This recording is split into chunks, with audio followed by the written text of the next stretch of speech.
We've been tracking here, of course, how polls seem to be moving against Republicans, both in the Trump versus Biden matchup, but also down ballot at the Senate level. A lot of states coming into play we weren't even really expecting come into play. So Senate Majority Leader Mitch McConnell is out now, making news that he plans to stay on as GOP leader, even if Republicans lose the Senate, which again is seeming like more and more of a realistic possibility, Saagar. Yeah, and it's never a good sign when the Senate leader is like, I'm not going anywhere if we lose. I think he was asked the question, but yeah, it is very demonstrative. The fact that he's getting asked the question is not a great sign in and of itself. It just generally demonstrates that the current GOP establishment is not going anywhere. They refuse. One of the things that's always bothered me is that it's like in the United Kingdom, whenever the party loses, they remove the leader. They're like, you're gone, you failed. Now we have to bring in a new regime.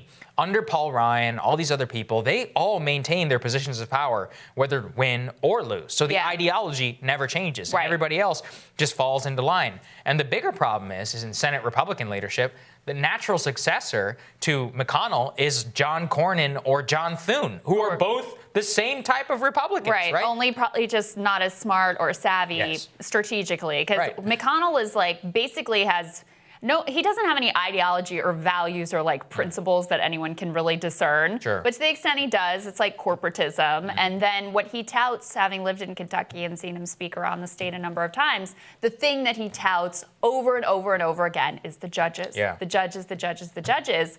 That's taken a little bit of a hit, though, this week.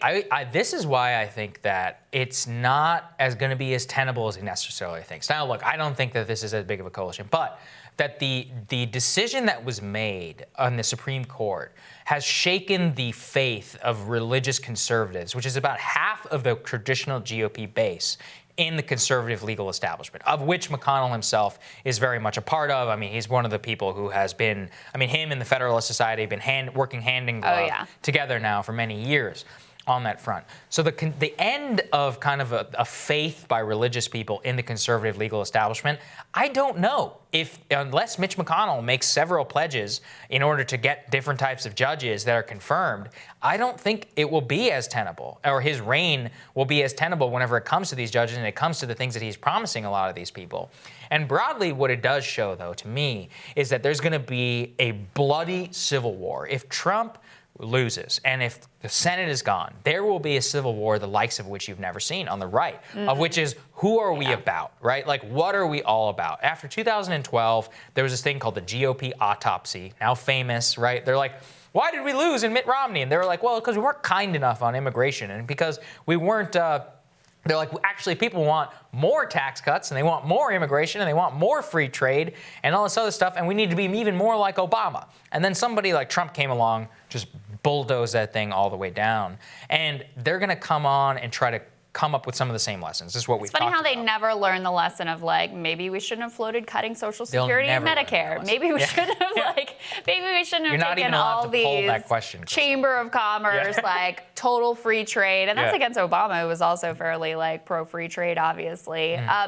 There's also, obviously, I follow really closely the dynamics in the state of Kentucky itself. And Kentucky is caricatured nationally as just like a red state. The reality locally is quite a lot more complex. I mean, they just elected a Democratic governor as one instance. And the way that he did that was both with the suburban movement that we've seen towards Democrats, but also picking up some of these coal country counties that used to be solidly Democratic and have moved to the right, have moved to Republicans in recent years. Mitch McConnell is deeply unpopular in the state. Every year they do this poll and like, who's the most popular, who's the least popular senator in the entire country among their own constituents, so in their own home state. Number one is usually Bernie Sanders. And Mitch McConnell is usually at or near the very bottom of the list. He is not loved in Kentucky, in part because that corporatist approach is not loved in Kentucky. The like anti-labor approach is not loved in Kentucky. But also there's just a sense of, in Eastern Kentucky, I mean, these are some of the poorest counties in the country.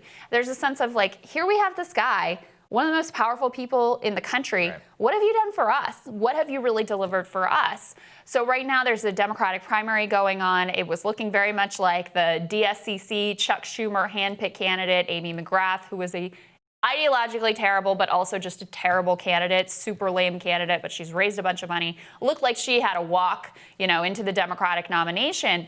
Now she has this very strong challenge from Charles Booker, who is a very different kind of candidate. He's a young guy, super fiery, super clear-eyed about his principles. He's really tried to run this populist campaign, tying together the parts of Kentucky, like the urban centers that are struggling, and eastern Kentucky, and making that case.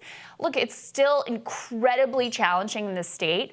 But if Democrats actually nominate Charles Booker, Mitch McConnell is going to have much more of a race on his hands at home than he would have otherwise. And I think that the failure with Gorsuch, at least from the right perspective, from the conservative, religious right perspective, that also sort of takes a lot of the wind out of the sails of the argument that he always makes in the state. I'm telling you, the one thing that he always touts is the judges, is Gorsuch, is Kavanaugh, is the fact that he stopped Merrick Garland. Right. That is the centerpiece of what he talks about all over the state, and that has really been undermined this week in his chances. And I think it's funny because liberals they can't even understand that dynamic of which people would be upset with the decision and all of that. But it means a lot to a lot of people and very important constituents in the state of Kentucky.